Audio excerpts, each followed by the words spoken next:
Hello and welcome to Vox Markets. I am John Hewman and I'm delighted to be joined again today by Mo Khan, Chief Exec of fast-growing contract research specialist hVIVO. How are you doing?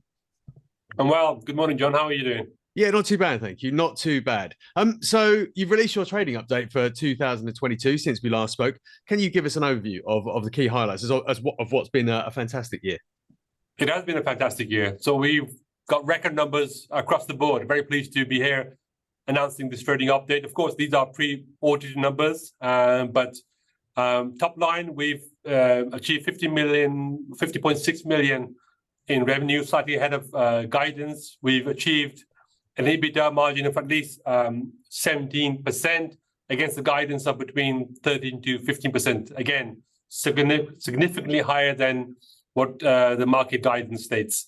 That has been driven mainly by an increase in the revenue and also increasing the operational efficiencies, but also on the back of a cancellation and a postponement fee that was recognized in 2022. On top of that, we've also had a record sales year. Our backlog is around £76 million. We also have £28 million in cash, and the board does intend to do a shareholder distribution this year once we've got the fully audited results out of the way. So later this year, expect a further update on that.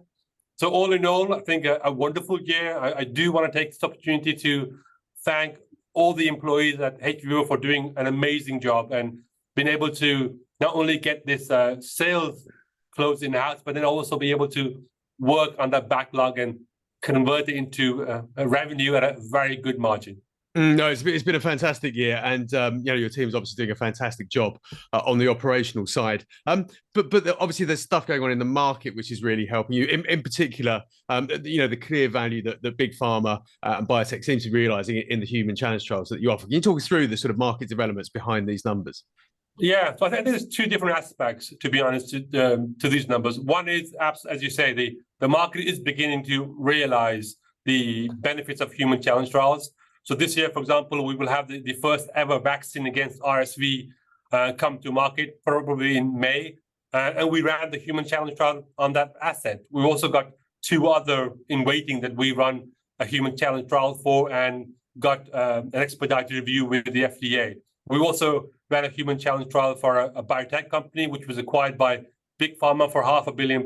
So we've seen the benefits of the human challenge trials to our pharma and biotech partners. But on top of that, although we've done human challenge trials for a long time and our depth and breadth of experience and expertise in challenge area is second to none, I think we revamped quite a bit in 2022 in improving our sales strategy, more to do with educating the customers rather than doing a direct selling into why a human challenge trial would benefit their asset, how it could be developed further to the next step much faster and of course at a lower cost. And that has driven and given us the high sales we've had last year. And secondly, we have realigned our operational model. So we're able to deliver multiple studies concurrently.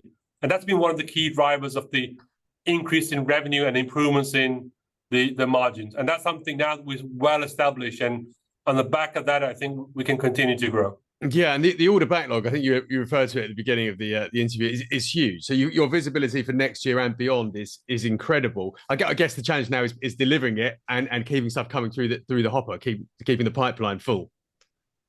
On both aspects, you're quite correct. So we have 95% of the work already contracted for this year. In fact, we've got a majority of the first half of 2024 getting booked up as well. So that backlog and visibility is the highest they've ever been. We never had this sort of visibility for an 18-month period, which is really good.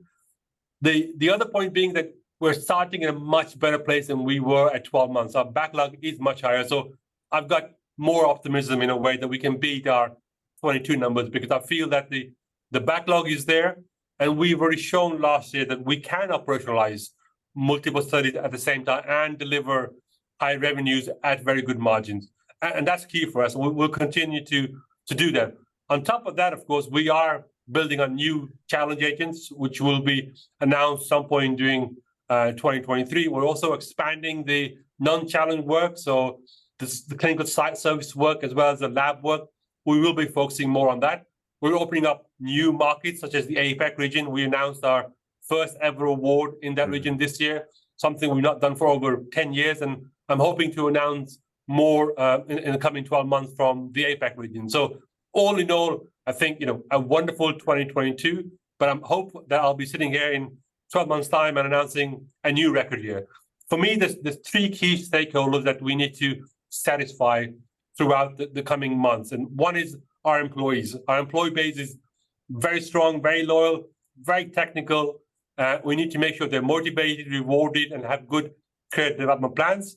We have a very loyal customer base, growing customer base. We need to make sure that they fully realize the benefits of human challenge trials. The whole reason you are doing these human challenge trials is to use that data to expedite drug development. And they need to see the benefits of that. And we are now seeing that more and more.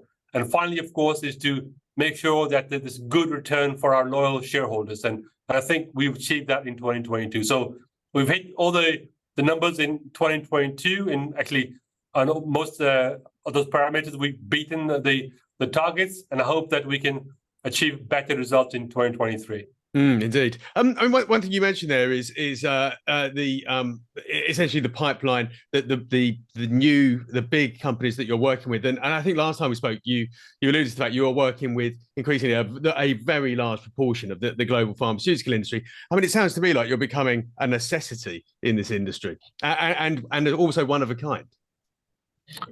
Well, we're definitely one of a kind. I mean, if you look at our competitive landscape, we run, I don't know, about 66, 67 human challenge trials, and the rest of the competition put together has done, I would say, 5 or 6. So there's no kind of discussion on that we are one of a kind, the world leader with regards to the breadth of the human challenge portfolio we offer, the number of trials we've done, the number of volunteers we've inoculated, so across all those key parameters. But are we becoming a necessity? More and more so, I think. And that's a really good place to be, right? So what you want to be able to do is that be a model that has such great advantages that the clients can't look away from you. And that's one of the key differences over the last 12 months. That we've gone into meetings with our customers and not say, buy hVIVO, but instead go to them and say, okay, what do you want to achieve with your asset as you move forward? What is your end game with your drug? And how can a human challenge trial help you get to your goals faster and cheaper than you could otherwise by doing a field trial? Yeah, indeed. The last time we spoke, we talked specifically about your success in Asia Pacific. You've had a new contract since then, which was announced on the RNS, which was the Venn Life Sciences contract in Europe. Can you talk us through that? Because it's slightly different, I understand, from the human challenge trials that you're doing. So absolutely, very, very different. So Venn Life Sciences is a really good subsidiary that does the clinical consulting work. So they're working in preclinical, non-clinical, very early clinical development services, providing consulting services. So that contract was from a mid-sized pharma, a European mid-sized pharma, doing a lot of what's called pharmacokinetic programming. So this is where they look to see how a drug behaves when it hits the bloodstream. So it's a very kind of complicated, very technical piece of service, and it will last for 2 years. I think its value is just over 3 million euros. So again, wonderful work by the Venn team on that. Yeah, indeed. And you mentioned that, with a very strong balance sheet, lots of cash there, that you're looking to start distribution to shareholders. But I guess you'll be making sure there's plenty to invest as well in growing the business. So where are the investment priorities this year? So all options are open to us right now, of course, right? So, but you have to remember, we wanted to make sure that we can walk before we can run. So the first goal really was to build the backlog, so we have a long-term security. We have this reputation of being a lumpy business, and I hope now people fully realize that we're no longer a lumpy business. We do, in fact, have a very good, long-term sustainable growth model, and that's what we've seen with our numbers and our projections and forecasts as we move to 23 and 24. The next one, of course, is to make sure that we can deliver on that with good EBITDA margins. So once we do that, and we are truly a cash generative business, which I believe we could be even more so as we continue to build, then we look at future expansion. So I don't want to get too far ahead of myself. I want to make sure that we actually have a good, solid foundation before we look to expand. But you're absolutely right. So all options are open. We have a very good cash base right now, but also we've got a very good backlog to generate more revenue and more cash from. Yeah, it's a fantastic set of numbers, and as you say, it'd be very easy to get carried away. But it's good to hear you're keeping your feet on the ground despite these stellar numbers. So thank you so much for speaking to us, Mo. Oh, thank you for having me on, John.